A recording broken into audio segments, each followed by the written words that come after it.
This is the story of a boy named Tarzan and of how he came to live in the jungle. The tale begins before Tarzan was born. His father and mother, John and Alice Clayton, were sent on a dangerous mission along the coast of Africa. They had almost reached their destination when the crew of the ship revolted against the wicked Captain Billings, and the command of the vessel was taken over by a burly crew member named Black Michael. I'm the captain of the ship now, and what I say, go! But what of my wife and I, sire? We have done you no harm. What will become of us? Just keep to yourselves, and nobody will harm you. Old Black Michael has got himself a plan. You'll soon see. Black Michael knew that it would be impossible to return John Clayton and his wife back to civilization without getting himself into trouble. He had decided to put the young couple ashore on the wild African coast. John Clayton begged Black Michael to reconsider. If I were alone, I would not protest your plan, but I have my wife to consider. You can't expect her to have our baby in the wilds of the jungle. Have no fear, sire. Once we put you ashore, we'll let the British Navy know where you're staying. They'll send a man of war for you in a month or two. We will never know if Black Michael would have kept his word, because a few days after they were put ashore on the savage African coast with their few belongings, the ship and all its crew were lost in a terrible storm. Once the wreckage was found, the Navy assumed that everyone on board had been killed, and they gave up the search for any survivors. So John Clayton and his young, expectant wife, Lady Alice, were left to live or perish in the wild jungles of Africa.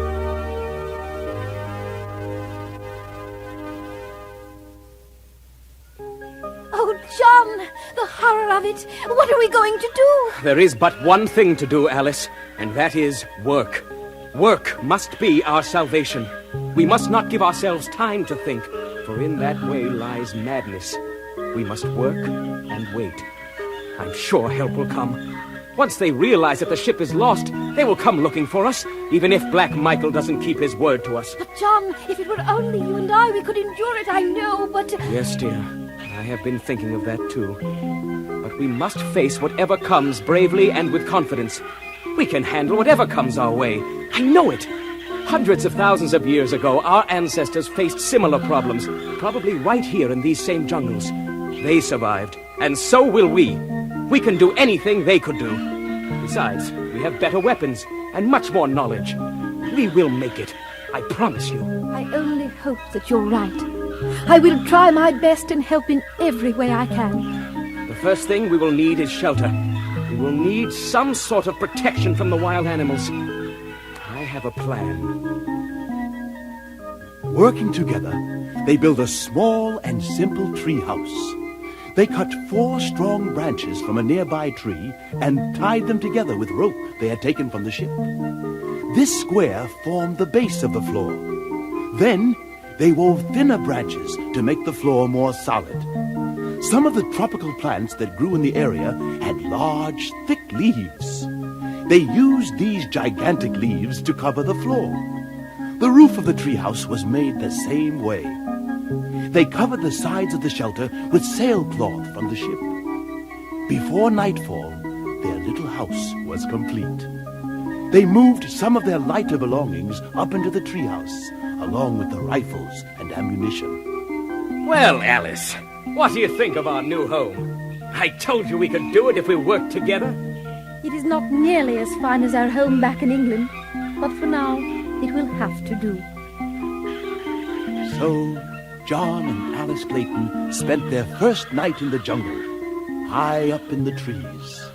The wind blew their little shelter back and forth, and all through the long night, they could hear the screaming and roaring of wild animals.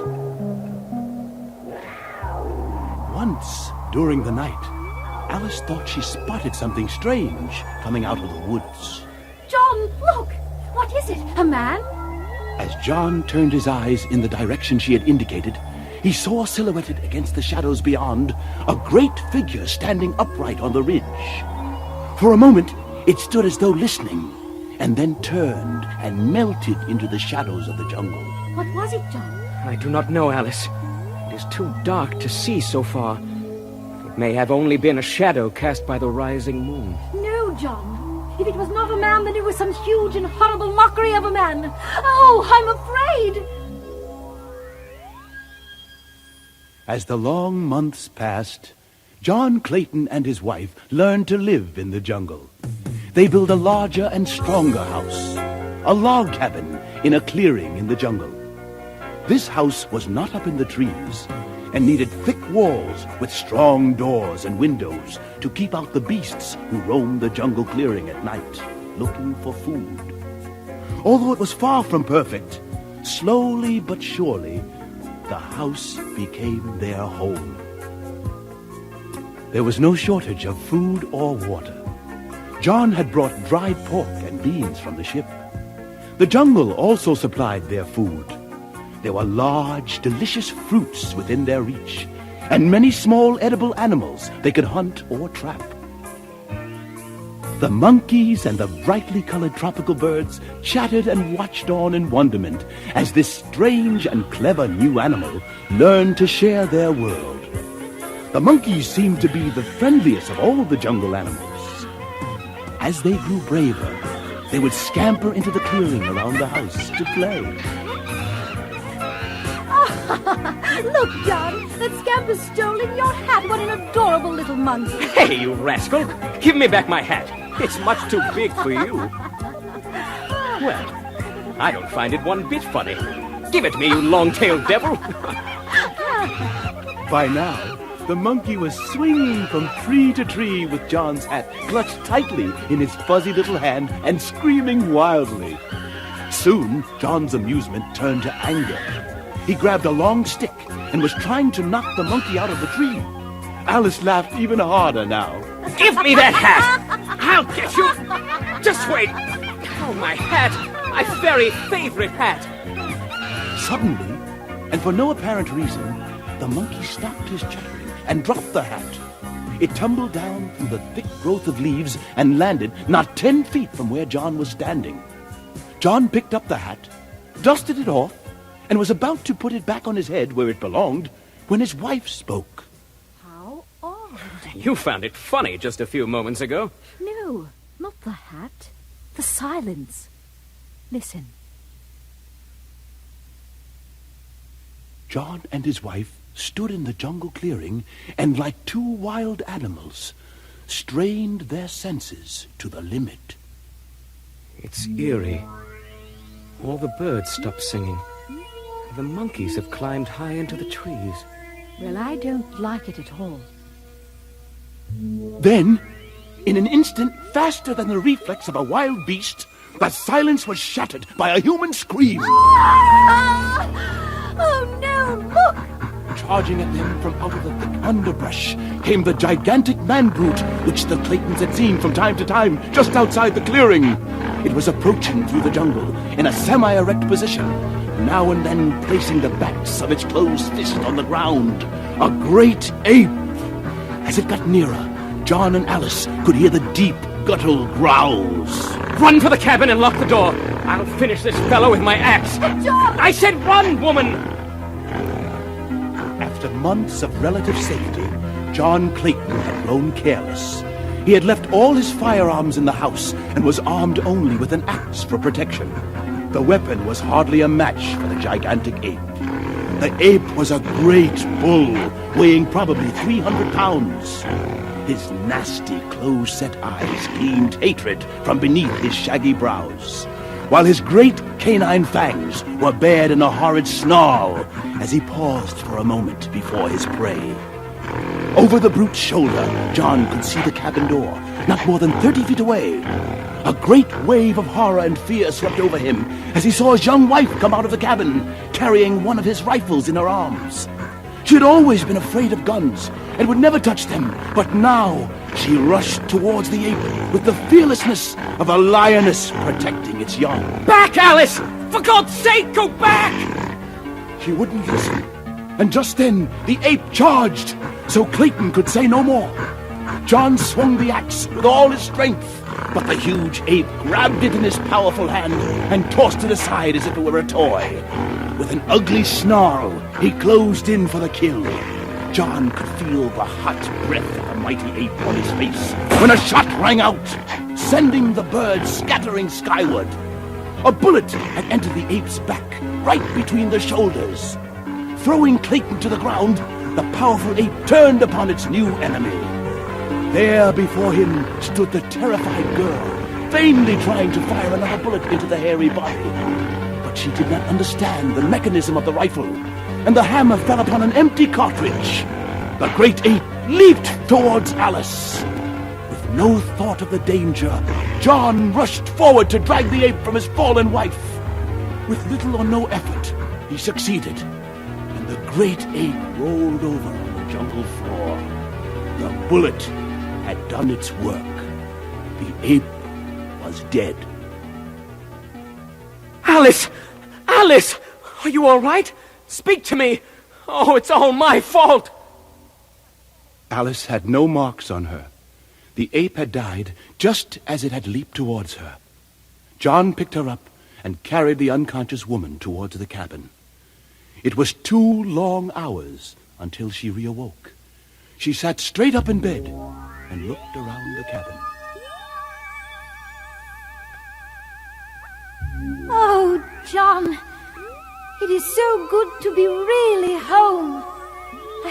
I've had an awful dream, dear. I thought we were no longer in London, but in some awful place where great beasts attacked us. There, Alice.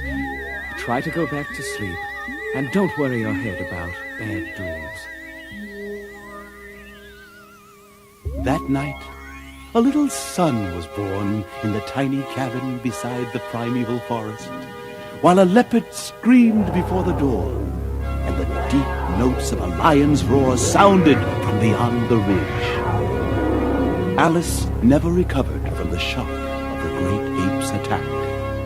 From that day on, she never went outside the cabin, nor did she ever fully realize she was not in England. 1 year from the day her little son was born, Alice passed quietly away in the night. John Clayton hung his head in grief and despair as the cries of his young son echoed out into the dark jungle.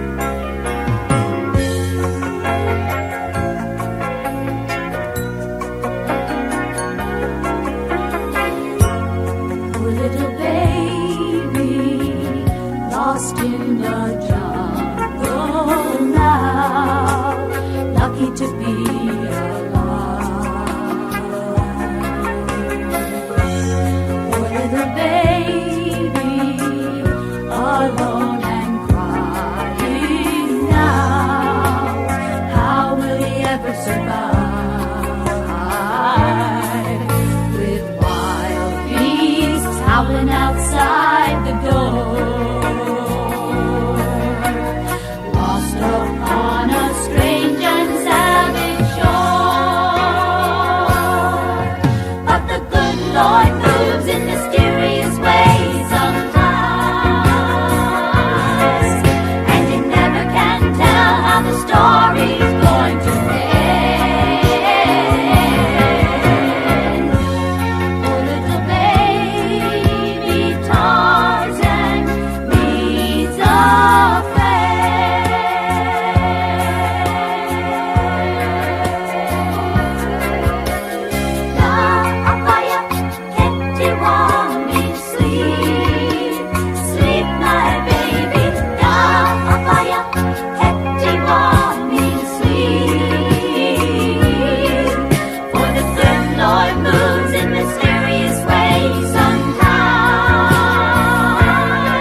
although the baby's mother was dead, the child was far from alone in the jungle. In the forest of the tableland, a mile back from the ocean and the cabin where the baby lay, lived a large tribe of apes. The leader of this tribe was Kerchak. Kerchak was a huge king ape, weighing perhaps 350 pounds. His forehead was extremely low and receding. His eyes bloodshot, small and close set to his coarse, flat nose. His ears large and thin. His awful temper and his mighty strength made him supreme among the little tribe into which he was born some 20 years ago. Now that he was full grown, there was no ape or monkey in the jungle who did not fear Kerchak. One day, Kerchak was in an especially bad mood. All the other apes scurried to the high branches to escape their leader's rage. A young female named Kala was returning from her daily search for food. She was unaware of Kerchak's angry mood. In her arms, she carried her young baby. Suddenly, old Kerchak came thundering down upon her. To escape, she leaped off into thin air, grasping wildly for another branch or vine. She made the leap successfully, but as she grasped the limb of the further tree, her baby lost his grip on her neck and fell. She watched in horror as he fell twisting and turning 30 feet to the ground. With a low cry of dismay, Kala rushed headlong to his side. By the time she reached her baby, he was dead. With low moans, she sat, cuddling the baby to her. Kerchak didn't try to bother her now. With the death of the baby, his angry mood passed as quickly as it had begun. A few minutes later, Kerchak moved to the center of a nearby clearing and spoke to his tribe in a loud and commanding voice. Apes of Kerchak, listen to your leader. Today we are going far from the tableland. You will follow me to the sea. But why, big one? We have plenty of food here, and we apes have no love of the water. What is there for us? Silence, old woman. You ask too many questions. We will go. I, Kerchak, have spoken. There is much for us to see there. We will visit the home of the strange white ape. But, Kerchak, it is too dangerous. The white ape has the thunder stick, which has killed so many of our kind. Must we go? Do you wish to challenge me? Weak and powerless, Two-Blood?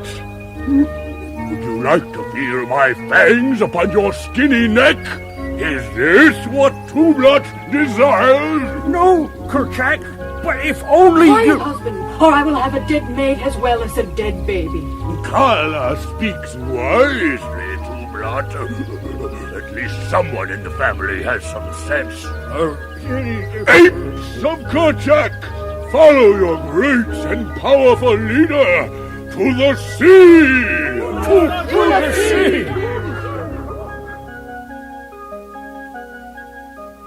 After a short trip, the tribe of apes reached the cabin. They approached carefully, afraid of the thunderstick which had claimed so many of their tribe. The thunderstick they spoke of was actually John Clayton's rifle. This day, the thunderstick was quiet. There was no sign of life coming from the cabin, except a strange crying sound. It was baby Tarzan. Kerchak could see that the cabin door was open. Slowly and carefully, the tribe approached the cabin. Soon, Kerchak stood by the open door and peered in. Behind him were two males and Kala, still clutching her dead baby to her breast. Inside the cabin, they saw the strange white ape lying half across a table, his head buried in his arms. On the bed lay a figure covered by a white cloth. From the corner came the crying of a child. Suddenly, John Clayton awoke with a start. The sight that filled his eyes must have been truly horrible. There, standing before him, were 3 full-grown apes, and behind them, outside the cabin door, many more. His guns were on the far wall, and so the situation was hopeless. When the king ape released the limp form, which had been John Clayton, he turned his attention towards the crying sound coming from the cradle in the corner. But before he could hurt the child, Kala was there. As Kala took the little live baby in her arms, she dropped the body of her own baby into the cradle. Before Kerchak could stop her, she grabbed the child and bolted out the door. High up among the branches of a mighty tree, she hugged the crying infant to her bosom. She had found a baby, and Tarzan had found a mother.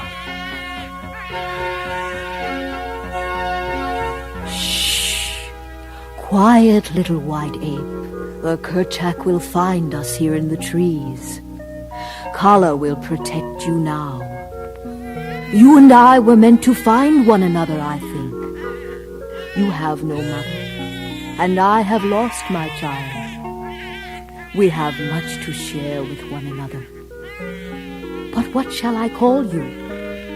You must have a name, little white-skinned ape. I know. I will call you Tarzan. That means white skin in our tongue. Tarzan. It is a fine name. Now sleep, little white ape with a small nose. Sleep, my baby Tarzan.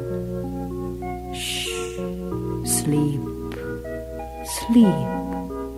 Sleep. Tenderly, Kala nursed her little baby. Sometimes she wondered why he was so much slower than the other ape babies. It was almost 1 year before he could walk. And as for climbing, how stupid he was. Sometimes Kala would talk to the older females about the child.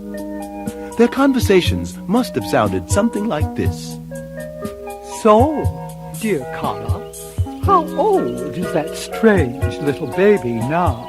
He is not strange, just different. And for your information, he is 1 year old. 1 year? My, how time does fly.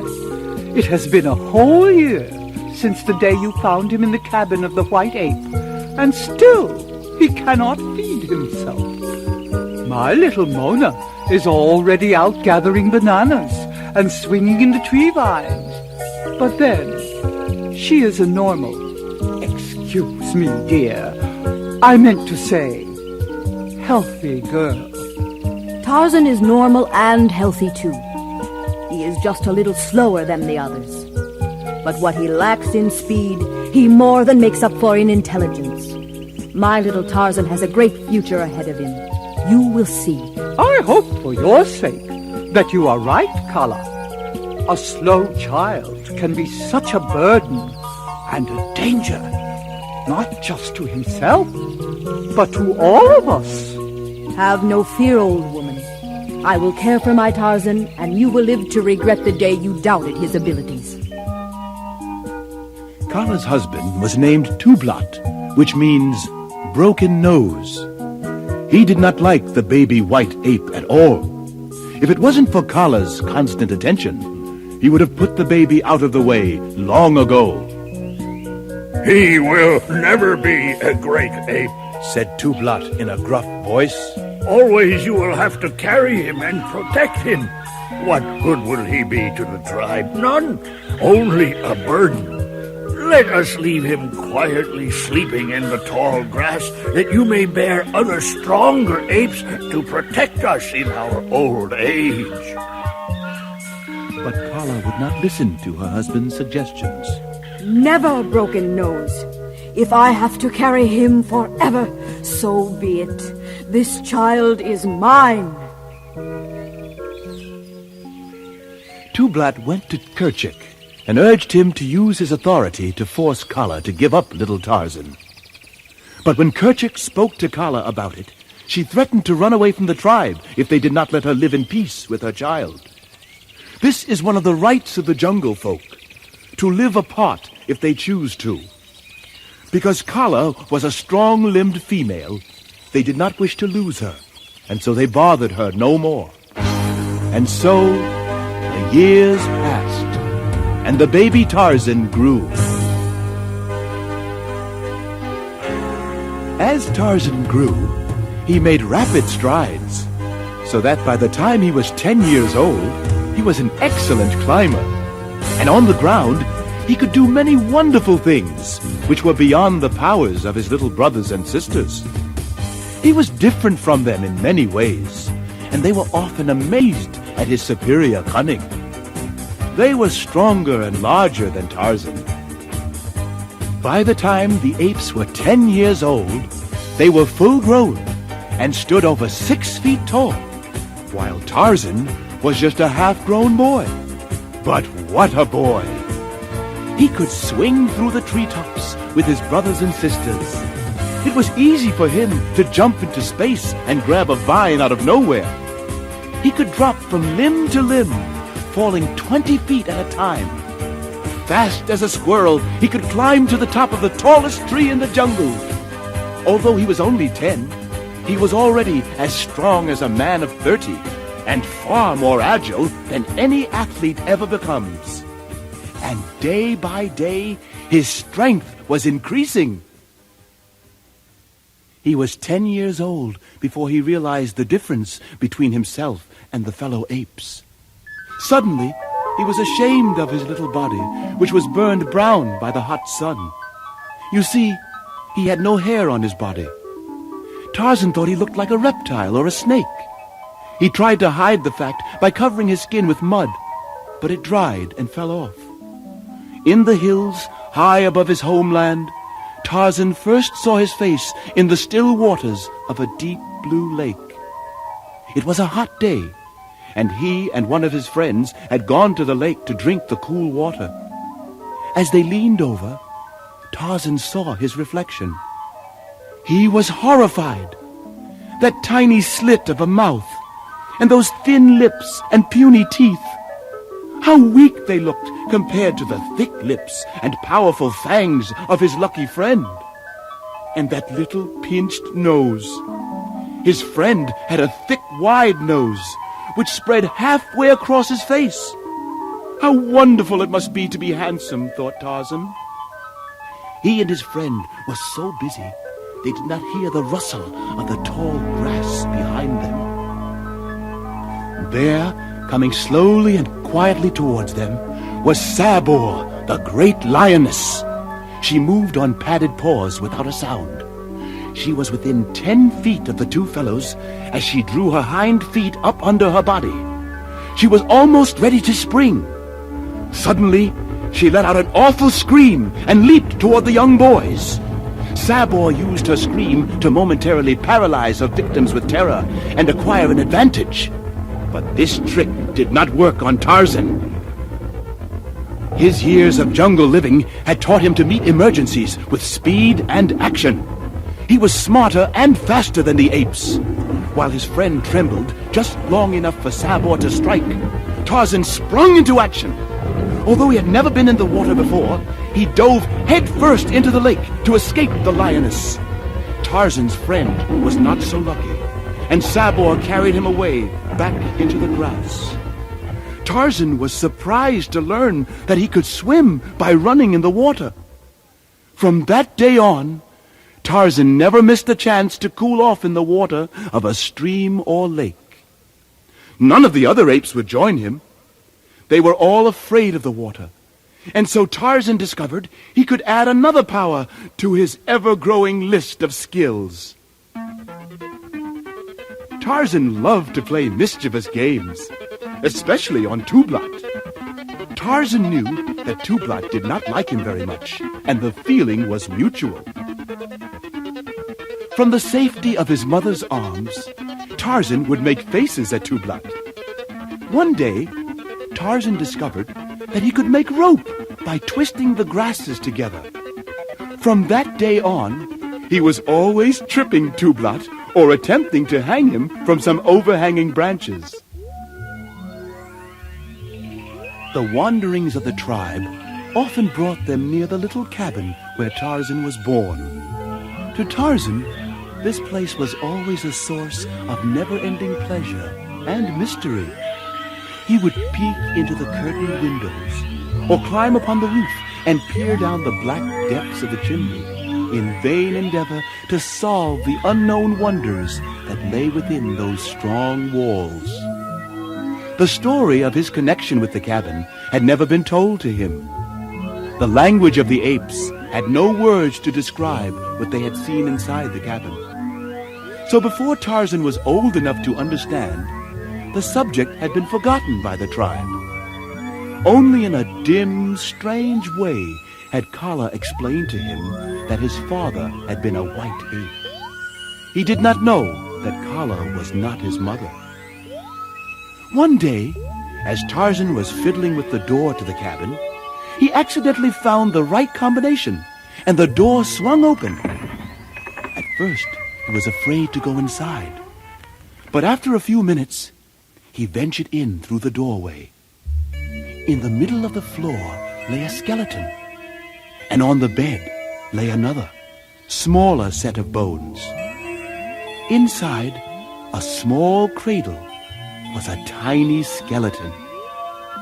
Tarzan had no way of knowing that these were the bones of his own mother and father.